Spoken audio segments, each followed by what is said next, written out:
Hello Yes, and hi to everybody. Welcome to a platform, Solve the Unresolved. And I think this is our sixth webinar, right?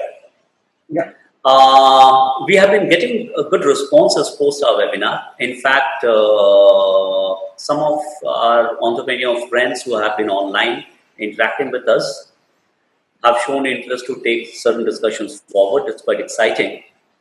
And based on specific requirements coming to us, uh, people have been talking about funding. People have been talking about new business structures. Uh, we have talked about the new generation taking up from the previous generation into businesses. And there have been much talked about topic, what's the value of my business consistently? And there have been debates and there have been different discussions. And while we have been all consulting and interacting with various companies across the last 1 decade, there has been obviously a lot of work and a lot of queries and a lot of discussions around the word called valuation. So we thought it's very important. We should at least discuss briefly on valuation as very, very important for people to understand. I will not get into too much of details into it, and I welcome you to running a business from the valuation perspective, a very important topic for today. With me, I have two gentlemen, Mr. Ravindra Goel and Mr. Rajiv Bhargav. Let me introduce them once again to you.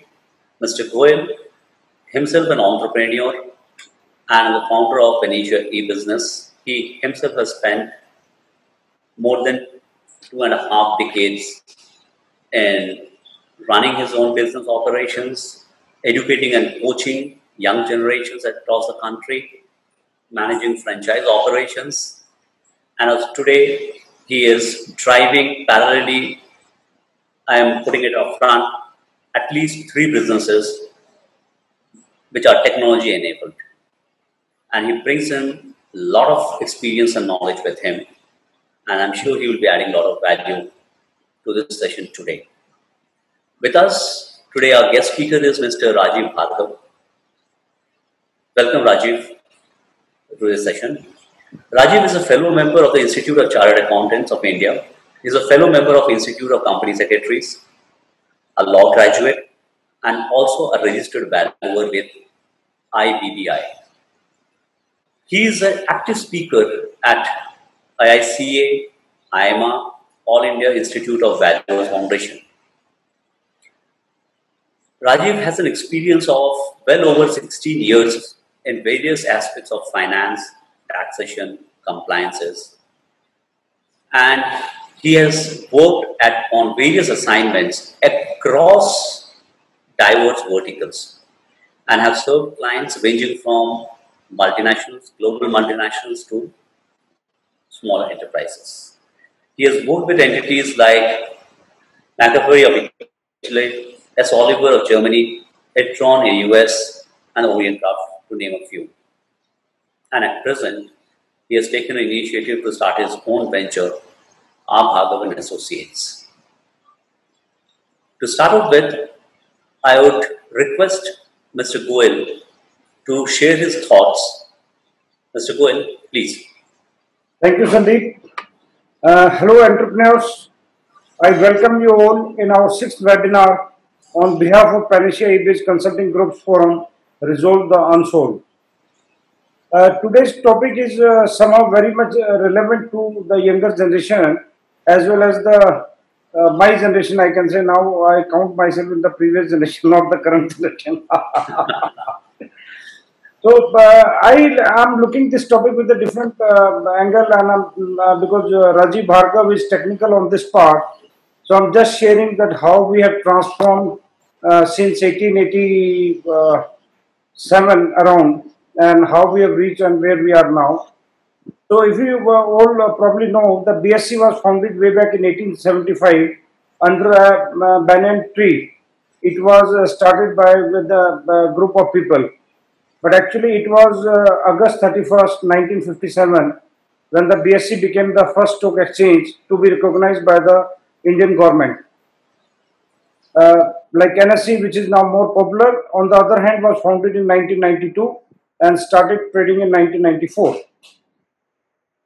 If you look at the purpose behind setting up the business in industrial era, it was for profit from the business itself, what we call profit from the operations, and with the core objective of running it through multiple generations. It was not set up with any other intention, but with the focus that the new generation will take over the family business and it will continue as they go along.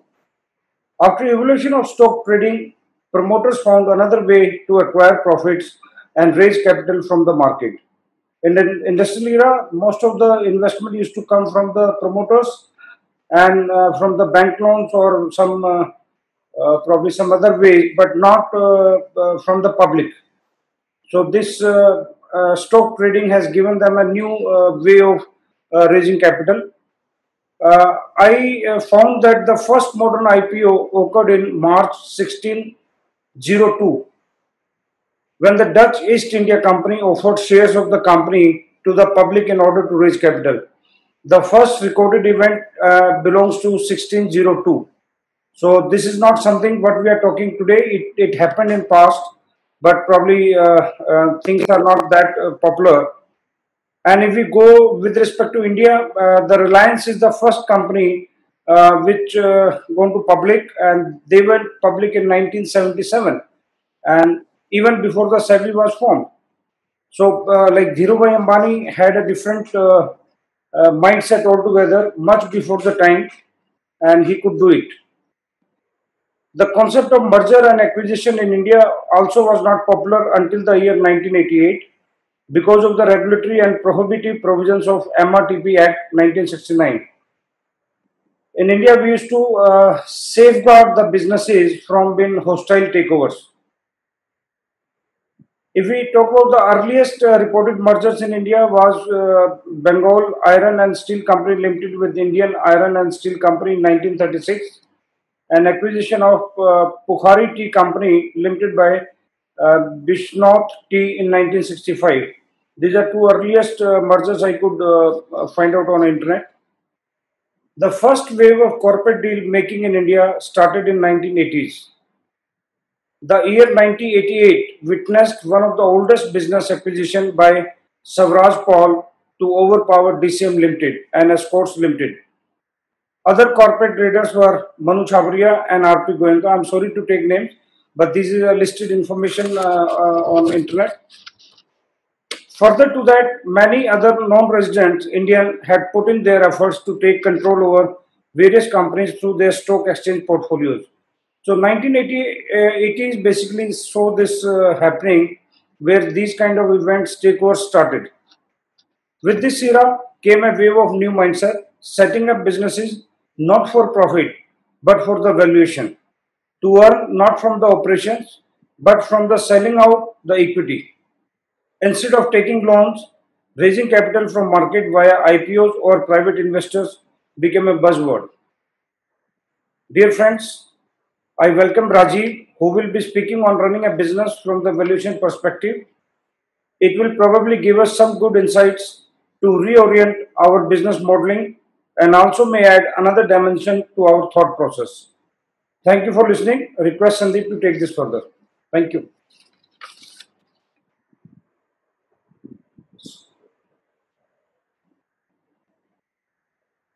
Thank you, sir. Yeah. Should I start, sir? Thank you, Ravinder ji. Thank you, Sandeep ji, for giving me this opportunity to interact with the participants. Thank you all the participants who have joined us this afternoon to have this discussion on valuation, running a business from valuation perspective. To start the discussion, first of all, the center point is that whenever we ask, means whoever is doing any business always want to evaluate whether my business is doing good or if my business needs some improvement. So every time, whether it is today's times or the past times, people used to evaluate their business. So if I want to evaluate my business, I will check whether, means if I ask somebody if your business is doing good as per your expectation, or if it is not doing good as per your expectation, most of the times the answer comes like, look, my profit is this much, so I think my business is doing good. Or sometimes people say that my turnover is increasing, so my business is doing good. Sometimes people evaluate like, my size, my number of employees, my offices, number of offices are increasing, my production capacities are increasing. But many a times we do not evaluate our business from the valuation. Whereas when we talk about big corporates, we say that, look, Reliance is so successful, they are having a market cap of this much, or that company was able to achieve this much of market cap, so they are into top 100 or top 50. Whereas in general, we ignore the perspective of understanding the business evaluation from a valuation perspective. Of course, this trend is changing because nowadays businesses are not as stable, and they do not work in a more secured environment as they were able to work before. Now the environment is more dynamic in nature. Changes are happening very fast. The changes were happening in a decade are now happening in a year. Sometimes some new product comes and the business. Not only this, so there are so many threats available to the businesses. They might be looking for an exit, they might be looking for a succession planning, they might be looking for a business combination, they might be looking for achieving the growth by acquiring new businesses. So a lot of factors are there today, which makes it important for a business to look at the business valuation. And I have experienced that many a times these deals also do happen. Means a business is getting acquired or a business is getting investment, but the business owner says that, look, I do not know, I know that this guy is going to invest in my business, whether I'm making a good deal or not, because I don't know what is the value of my business, and am I issuing the shares to this person at a premium or discount? Am I losing out of this deal or am I making profit out of this deal? Secondly, a problem comes that, so long a business owner was doing business without any perspective of valuation, and they might not realize that certain decisions that they have been taken in the past is affecting their valuation negatively. So of course profit is important. We are not undermining the importance of profits. Of course profits are important, and of course a business gets a valuation because somebody expect the business to earn profits in future. Even the companies which have never made any profits nowadays, you can see a lot of e-commerce companies which have never made any profits in the past, they are also getting their high valuation because somebody expect them to be profitable in future. So even though they are not profitable today, we expect them to be profitable in future. But there are various factors which, if we look into those factors and we plan our business in that way, then we can probably achieve a better valuation, or we can understand how our valuation are getting derived to avoid any dissatisfaction or disappointment at the later stage. So many of the factors which influence the valuation of a business, we are trying to cover up and capture some of those factors in this session, so that business owners gets an insight that whenever they are making certain decisions, they might be those decisions might be affecting their valuations. So basically, all those factors could be actually classified into two categories. One is the quantitative categories, like which can be quantified easily, which can be calculated in terms of an Excel model, or which can be calculated from the balance sheet of the company. Another factors could be qualitative, which are not so easy to quantify, but those qualitative factors also influence your valuations, and that is also relevant. So I'll start with some of the quantitative factors which you can quantify, which you can improve in your business, and then I will discuss some of the qualitative factors which might influence your valuation. So for example, we are looking at the profits, but we do not realize the fact that a business gets a high value because of its capacity to generate cash. it is not getting the value because of the profits. It is getting the value because of its capacity to generate cash in future. So if I am making investment in a company, I am looking at how much cash this company is capable of generating in future. So how much cash it is capable of generating in future, of course, depends on its profitability, but not solely on its profitability.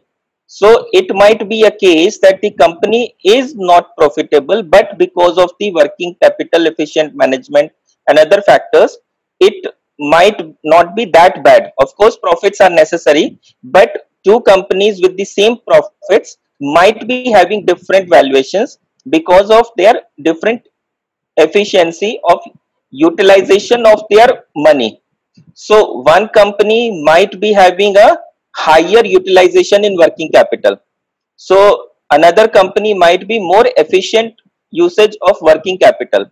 So those two companies might be having a very different valuations altogether, because the cash generation out of those two companies might be very different. It might be possible that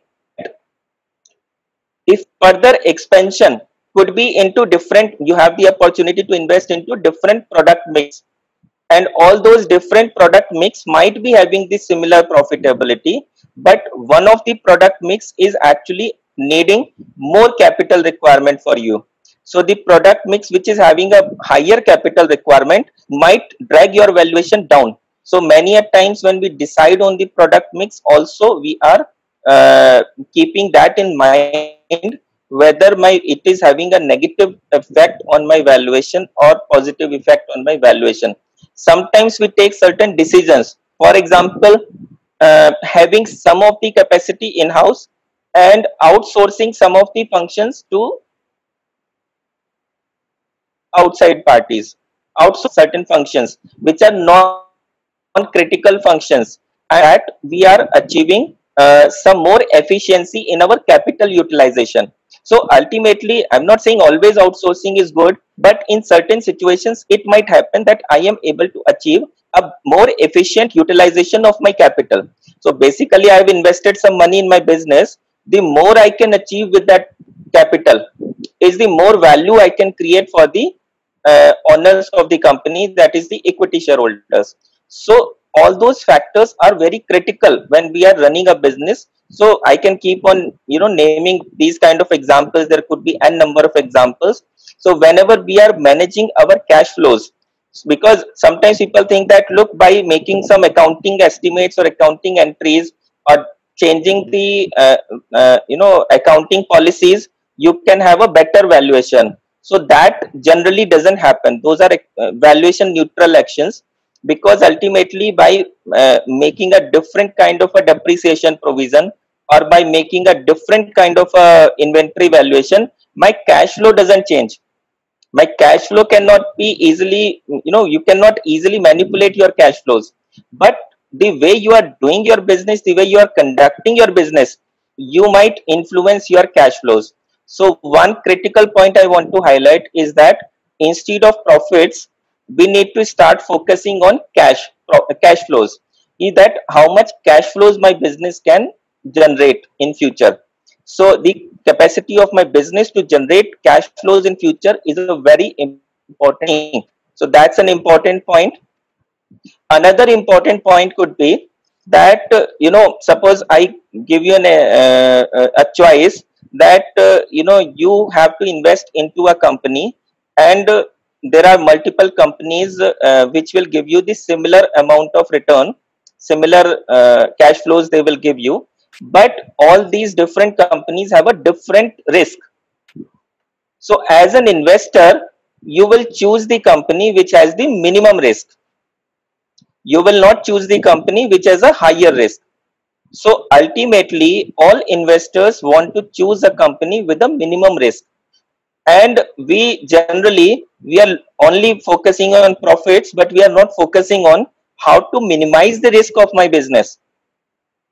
If you are having the same profits while minimizing the risk of your business, you might achieve a better valuation. So there are techniques to minimize your risk of the business. First of all, we need to identify what all that are there in the business. And that is not only relevant from an investor perspective. When an investor will come, you are already an investor in your business. So whatever is relevant for an incoming investor for your business is also relevant for you as an owner of that business, because you are already invested in your business. So in that case, understanding what could be increasing the risk for my business and how can I mitigate, or how can I reduce my risk. Of course, risks are inherent in any business. You cannot minimize it to zero, but it might be that the business risk can be minimized to a certain extent. Even if you minimize your risk by 10%, your valuation might increase to a large value. So understanding the business risk is also important factor. Sometimes what happens that even in during corona times, you might have experienced that some of the companies collapsed soon and some of the companies were able to survive. So why in the same business some of the companies are not able to survive and some of the companies were able to not only survive, and they are still in a comfortable position? Because of the reason some of the companies were too much highly financially leveraged companies. So the owner's equity was very low and they have taken a huge debt to fund their business, to expand their capacities, and they kept on expanding their capacities. So they know that, they understand that even by expanding the capacity might be able to achieve a little bit extra income, but at the very high cost, because the risk has increased tremendously for their business. So sometimes it might be a intelligent decision not to expand too much, or to be careful about how much do you expend, and or probably to find the equity partner at the right stage. So if I know that I'm running too risky business, if I the opportunities in my business are too heavy and I want to expand so fast, then why to look out for an investor later on when my business is already very risky? So why not look out for an investor today so that business has an optimum level of debt and equity? So this is also another important factors. So first point I highlighted is that not only do your business from a profit perspective, look out for the cash flows also, and how you can optimize, how you can improve your cash flows. Another point that I want to emphasize is look out for the risk. Look out whatever you are doing. Look out where you are increasing the risk for your business. Maybe that by just having a flexible contracts, you can reduce the risk for your business. Like for example, you have a fixed contract with a client and the prices may go down or up. You have a flexible pay component for your employees. That might also reduce your risk, because in case of down times, you are able to survive on your fixed, you will only pay fixed component, and flexible component depends on the performance of the company. So big companies have the fixed and flexible component and all those kind of things. So these are few examples, and there could be a lot of examples through which a company exposed to the foreign currency risk, they are not doing any hedging, or they are not having any risk management policy for that risk. So all those could be some examples where we are having a high risk situation in the company. And if we are having a high risk situation in the business, or for example, one could be an example that we are having a too heavy capital expenditure, that our break even point is very high and we are into seasonal industry. So that could be some of the examples where if we are concerned, if we are careful about how to manage the risk, we might be able to get a better valuation for our business. No investor wants to invest in a business with a high risk. No investor would want to. So, and you being an owner of an organization, already you are invested in your business, then you are also equally concerned. You should be equally concerned that how much is there in my business. So that is second factor, that I should try to minimize my risk. So first is the cash flows. Second is the risk that we have to minimize. The lesser is the risk, the is going to be the valuation for the business.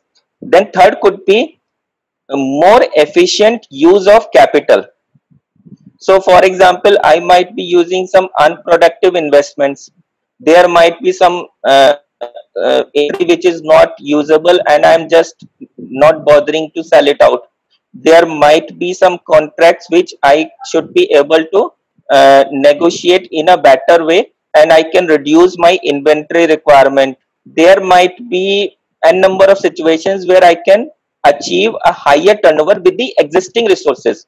How can I use my existing factory to achieve a higher turnover? How can I use my existing machinery to achieve a business? So every penny invested in the business should be properly utilized. Even though I'm just buying a luxury car might reduce my valuations because I'm making an unproductive investments, or I am making some investments in some land and building which is not making a big sense, which is I'm just making as an investment for real estate perspective, but might be having a dent on my valuation.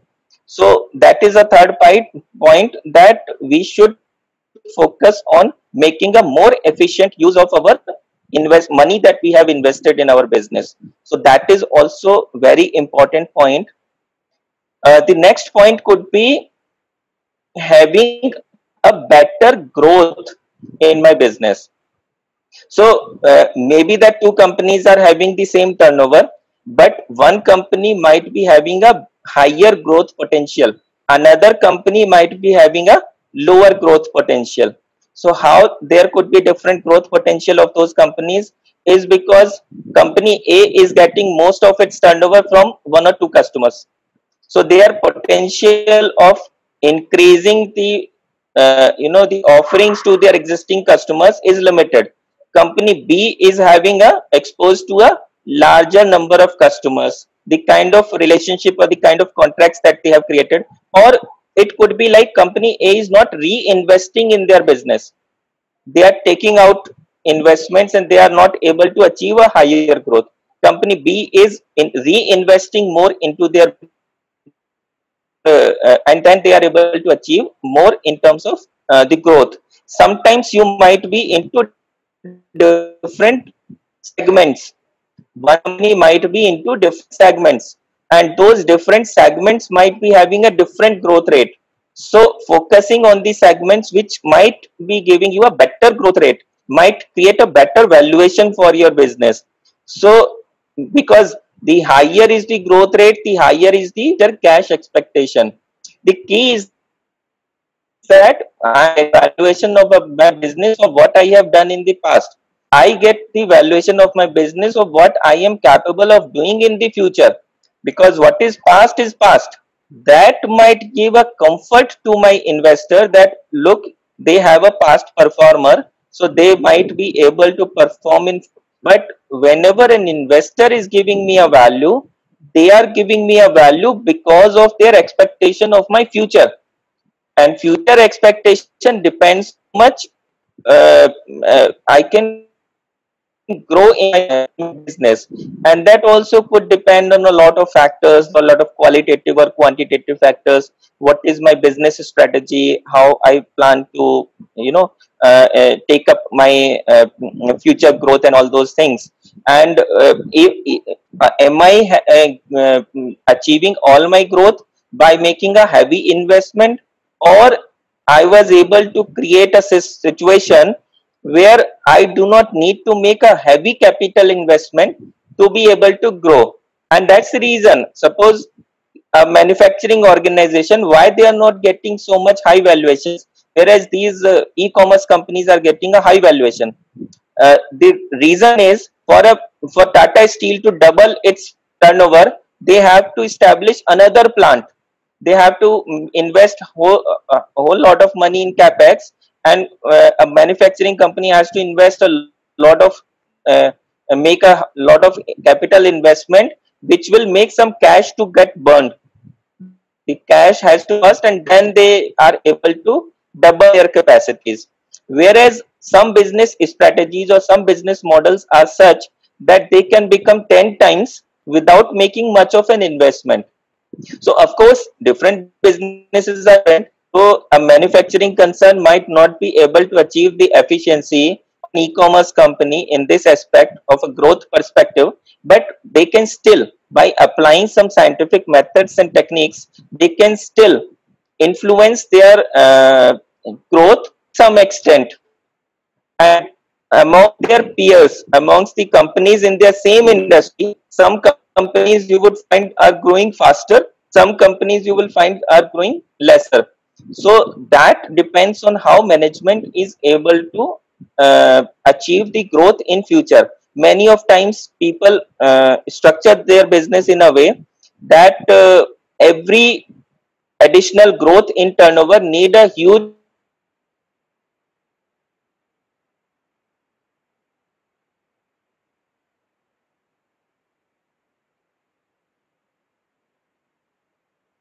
investment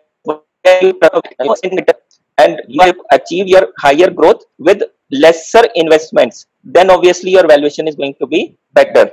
So these are few points. Rajiv, Another interrupt you. Can you repeat because the internet? I think. yes, sir. If you can repeat the previous sentence. Yes. So, sir, basically, first part I highlighted is the cash flows.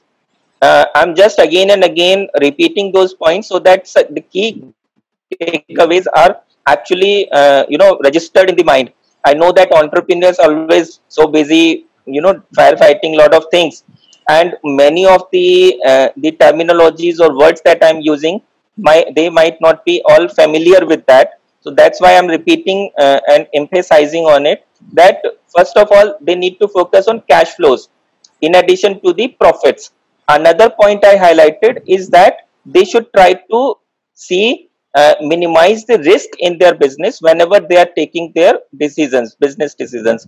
Third point I highlighted is that they should try to make a maximum use of their capital. They need to try to optimize their investment.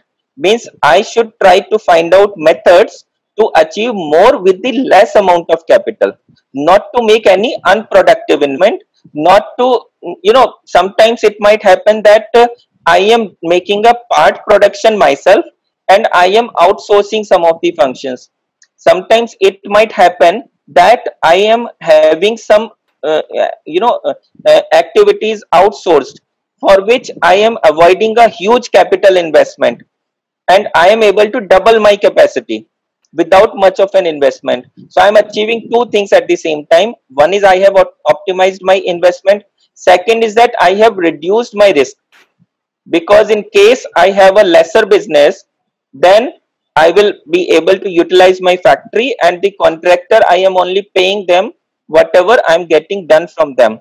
Of course, there could be some key functions which I cannot outsource, and which I need to do in-house, but I need to think, I need to evaluate, even with the contracts with the parties, what kind of contracts I am having with other parties, with employees. I can try to have a situation where I'm having using more of my investment. That's the reason you see, like LG, they want their suppliers to provide them supplies just in time. They say that, we don't want to keep any inventory. Why can't they keep the inventory?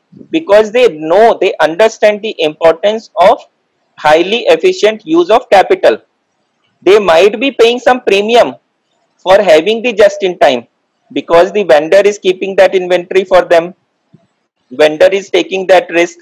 Vendor is actually manufacturing first and then supplying later. So cost of holding inventory. So they are okay with that. Sometimes the cost that they are saving is higher, and they are able to achieve a bigger growth. So that is one factor. Now next comes the growth rate. So the growth rate, we should try to increase the growth rate of our business, and that could be achieved by focusing more on the business mix, which gives a better return. Also, we might be able to reinvest more and avoid unproductive expenditure. And then we should try to reduce the cost of our capital, whether it is borrowing or whether it is equity. Equity gets reduced if we minimize the risk.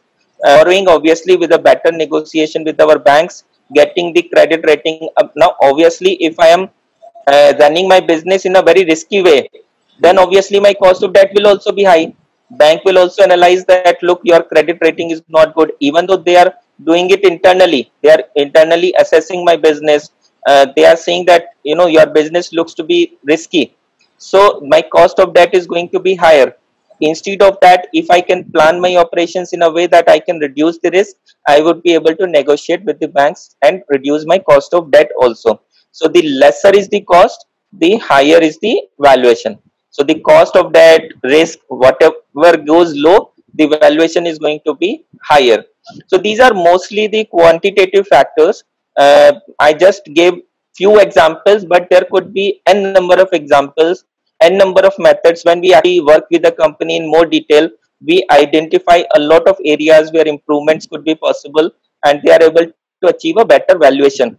But the focus on these parameters is very important.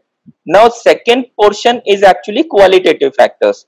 So qualitative factors cannot be measured so accurately. So for example, I can say that your cost of capital is this much, but whether your strategy is means how much is the rating of your business strategy, it's difficult to tell, because that cannot be scientifically measured on a particular scale.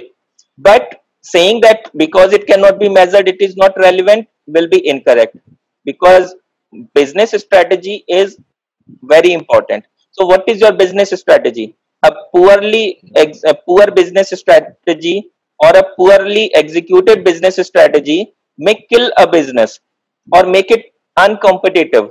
So what is the strategy? Are you focusing on cost efficiency? Are you focusing on niche business? Are you focusing on innovative products, or you are focusing on anything? Because there has to be some strategy. Then only the business will be able to command a very high value. Second qualitative factors could be sometimes the quality of key employees also becomes very important. So business financials are good, but you see the manpower, you don't get satisfied. So when somebody is making investment in your business, they are actually making investment in your key employees as well. And the quality of hirings, the quality of people that you hire is very important. And many a times what happens, investor meet the management, investor talks to the management, they get the information about the key employees, and they find that, look, their financials are good, but somehow the team behind this whole setup is not deep enough to actually command this kind of a value. So hiring need to be very careful. Key employees are good. And then what is your customer exposure? What is your customer geographic exposure? What kind of customers you are? Are your customers satisfied? What is the general feedback of your customer? Imagine somebody is looking into investing in a hotel, and he finds that all over the net, he finds that everybody is crying a lot about the stay experience that they had. So customer feedback was not so easily accessible before. Now customer feedback is very easily accessible. Even the employees feedback on Glassdoor, even the Google search, you search the company and what you find about that company, those things also matter. Sometimes the company was involved in some scandal in the past, and that affects their investment. Everything is good, but investor says that, look, we actually searched on Google and we found this and this about your company. So you have done that. So suddenly you find that those things actually have affected a lot of your valuation. So what is your corporate governance? It pays. People say that Tata has a very good corporate governance. So definitely Tata gets the premium because of that good corporate governance. In the same size of company, if there is a poor corporate governance, if their policies are not good, then again that company will get discounted because of that, because their corporate governance, their standards, SOPs, standard operating procedures. Even if a company has a well documented processes reduces the risk and creates a better comfort to any investor in that company. So those small things, people feel that getting SOP is something a big company can only do. No, that those times have changed. Even a small company can have an SOP. So we have developed SOPs for many SMEs also. So lot of SMEs can also develop this, because SOP is not for getting some ISO certificates or something. It is for you to get a better efficient operations in your business. So that is important. In fact, sometimes what happens, the quality financial statements also relevant. Not just what is your profit, the way it is presented, the way it is disclosed, the way all the accounting policies are disclosed. Uh,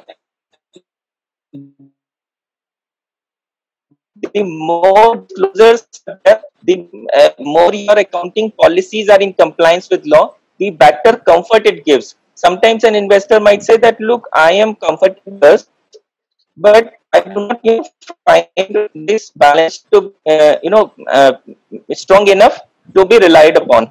So they feel uncomfortness. So even the quality of financial statements matters.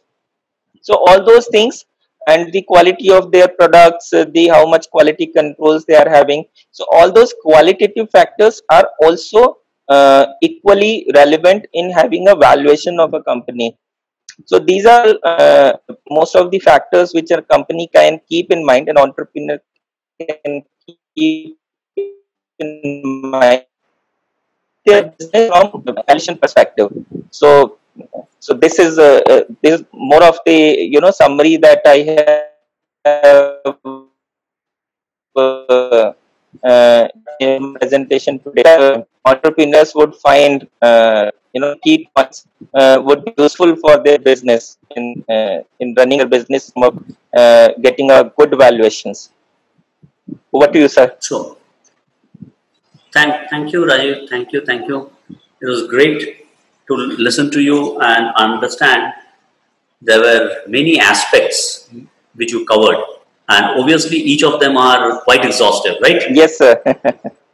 Quite exhaustive, and in fact, it's very important, which we have faced with every organization while we have been interacting on acquisition, mergers, as Mr. Goel shared before.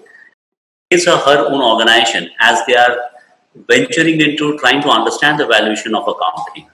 And Rajiv, you rightly focus on many aspects. Just to bring you in, Mr. Goel. Mr. Goel, can you hear me? Yeah, I'm Dharmachand. Hello? Yeah, you're audible.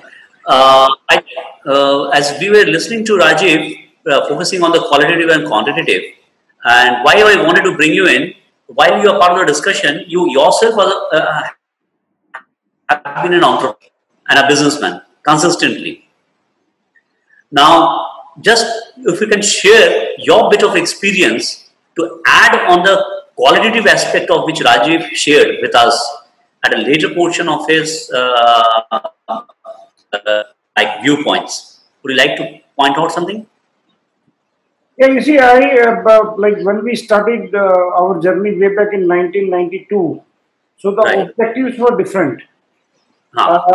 We did not have that line at that time, the start with end in mind. So Absolutely. the today's generation, I feel they know what they're getting into and what probably they are looking at from the business. Now, like the previous generation, if we talk about, the biggest problem is when they started the business, their thoughts were different, and now as the era is changing, uh, they are looking for newer versions of their business and themselves.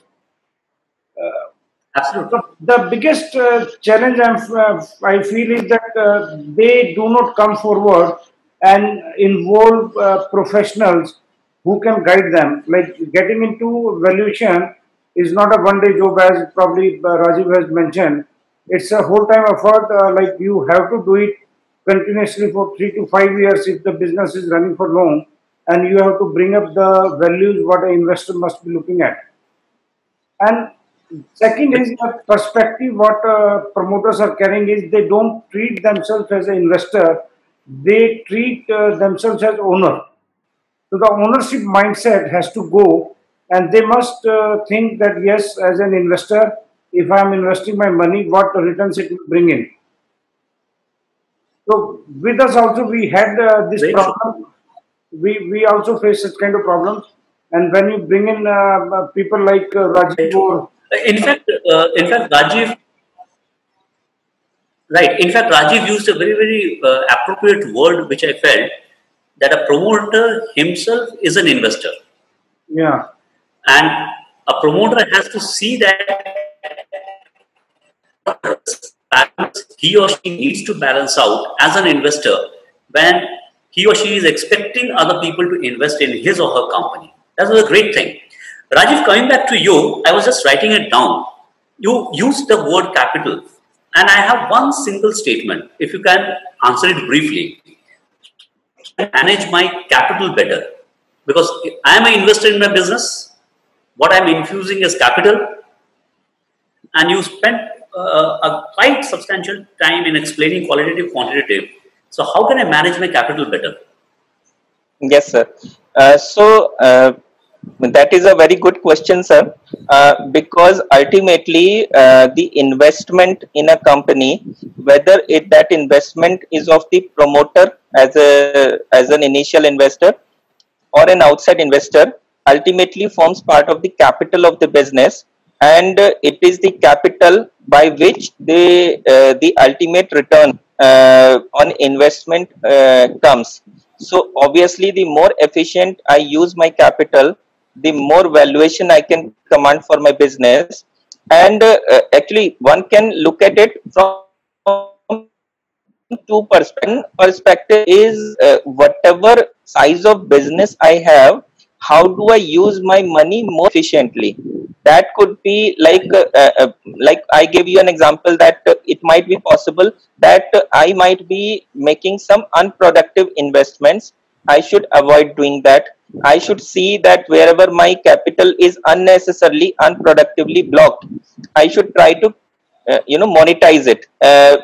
Unnecessary investment in inventories, if I can minimize my investment in inventories, if I can have a better terms with my creditors, if I can also make some credit suppliers who can supply me in a short span of time. Right. So there is one aspect of managing your capital more efficiently, uh, using your plant to the maximum capacity instead of creating huge capacity and using it for 30% of the capacity or 40%. So unnecessary wastage of money. Very And true. Very true. or maybe designing the plant in a way that you design it for a certain capacity today which caters to your present requirement but expandable, making some efforts on sitting on the table and doing some planning is better than you just start the business and then you are just taking decisions when the things come on your face. Second important aspect is that go as per your limitations. First of all, understand what is your limitations. So people say that scarcity of capital is the biggest problem. So I say that that is a very good problem to have, because scarcity of capital is because in your country or in your business you have good opportunities. So if my size, if I have the the if I am into a business which can grow at the rate of 100%, obviously I will have a capital problem. My business can grow at 5%, obviously I might be able to generate enough profits to fund that growth. The problem of funding comes when the business growth potential is too high. So that is a good problem to have, but at the same time we need to understand how much we are capable of doing. You would find a lot of businesses, they have collapsed because they never understood their limitations. They were too much bullish and they increased their risk tremendously, and they were running on a tight rope that any single wrong step would make them collapse. So we have You to get make that, sure yes. that how much we are capable for, and keep our expectations limited and work within that limitations, And if we want to expand beyond that, then get the investor today, instead of getting stuck when the bank is saying that you are in trouble, and then under trouble when you are looking out for investor. So even though I tell you as a valuer that your business is worth this much, but you are so much compelled that you have to sell at a much lesser price. So I've seen many a times that business is worth much more, but they have not given thought at the right time, and when they are too much compelled to sell, they have no choice. Beggars are not choosers. When You're right. find yourself in a tough situation and then you try to negotiate, the time is gone. So those are few factors one should keep in mind. You're right. We have a couple of businesses in hand. We were discussing yesterday also. They need funds, but obviously they are stuck. Sandeep, Murli has a query. Yeah, Murli, if you can unmute and raise your query. Hi, yes. I'm audible now? Yes, please. Can you hear me? Yes. We can hear you. Hi, Mr. Rajiv. I would like to hear your insights into. Hi, Mr. Rajiv. What I would like to hear insights into two things basically quickly. One is that you mentioned about the quantitative and qualitative elements of evaluation in any kind of business.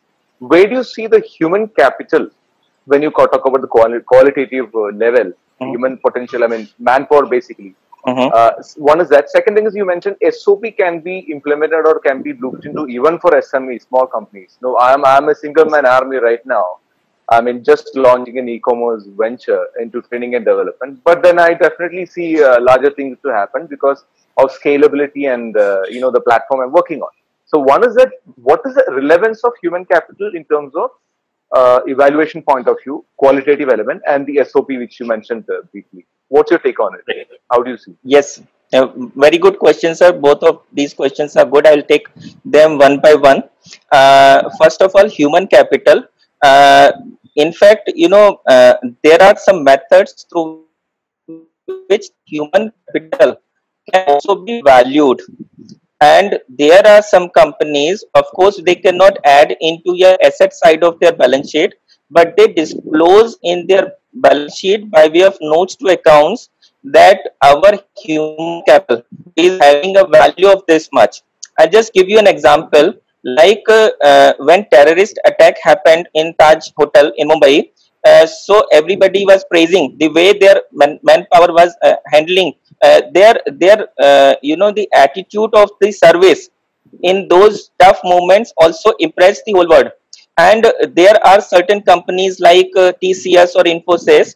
For them, they don't own factories, they own manpower.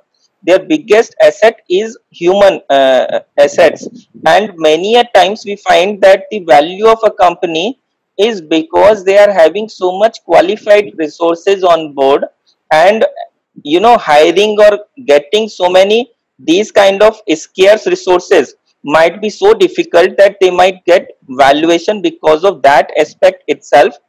Having said that, most of the companies still are not able to actually value their human capital, and because of the inherent difficulties in doing the valuation, when especially the size of business is not very big, many a times it gets classified as a qualitative aspect.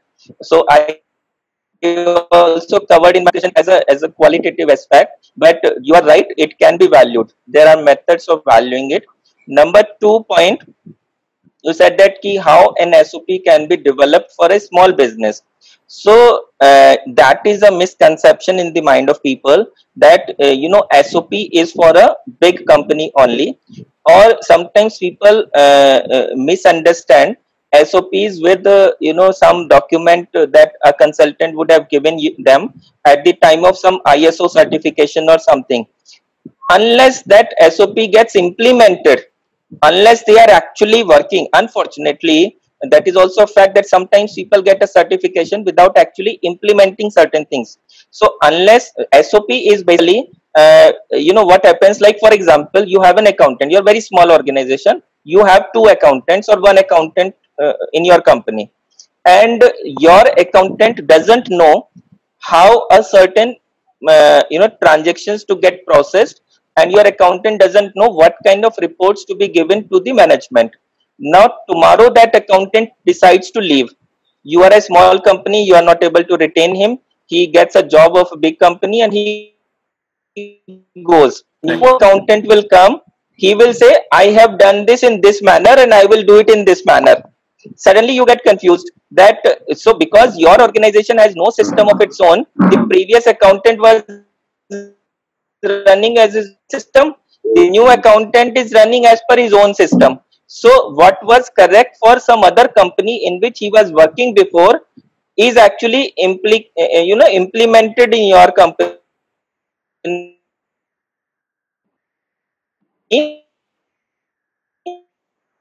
not be as complex which a big organization might have. Okay. So your SOP might look different. Your SOP might have certain limitations because just doctors, how doctors say that the side effects of a medicine should be lesser than the benefit of that medicine. If a doctor is giving me a medicine, the side effects are more than the benefit, then what is the benefit? Then I should not take that medicine itself. So likewise, if I implement the SOPs which Reliance would be having to your organization, the side effect of that SOP would be more than the benefit. So even those big organizations are also reviewing their SOPs on a regular basis. So what you get as an SOP today is not going to serve you for your lifetime. That is a main issue, is that every year, even when we do the SOP review for big companies, then also we find a lot of shortcomings. And on the same SOPs, if they get it reviewed 2 years later, again I will find a lot of shortcomings, because every time the situation. So it's an ongoing process, rather. Yes, it's an ongoing process, because you need to put some attention to certain aspects, and SOP is one of them. And if you are able to minimize the risk to your business by having a good SOP in place, you will ultimately, your benefit would be more than its cost. That's important. SOP development for a big organization takes a lot of effort and a lot of cost. For SOP, for a small company, would be different exercise. I think we are very very good. Thank you. You're very clear about it. Thank you. Good question. Thank you. Good question as such. Anything, Mr. Goel, you would like to point out? You see, ultimately, as in the last webinar, we were getting into the mind of entrepreneurs. Yes. So it is more onto the same line we are coming back, where it is the entrepreneur who is running the show. Yes. He is the master. Absolutely. If he takes a right call, if he consults good people, if he takes proper advice, and if he plans in advance, so probably anything and everything is possible. Very true. For this resolve the unsold, basically the forum, as we discussed while forming it, the purpose of this was to get into the mindset of the people, entrepreneurs, and to provoke them to think what they are not thinking. They know, but they are not thinking, they are not applying. So that is what the purpose is, and I think we are on the right track. We are capturing their, and we are showing them the mindset, what you are carrying and what could be the benefit, or if you are not doing this, what you are losing. Very much. It's definitely serving the purpose, Mr. Goel. Definitely serving the purpose. Yeah. Okay. So I'll conclude today's session. It was great. Thank you, Rajiv. Thank you very much for your time and your insights. Thanks everybody for participating. Thank you, Murli, for your brilliant question. Mr. Goel, thank you for your time. Okay. See you all next Saturday. Have a nice time. Thank you. Bye-bye. Thank you. Thank you very much. Thank you. Great. Thank you very much. Thank you.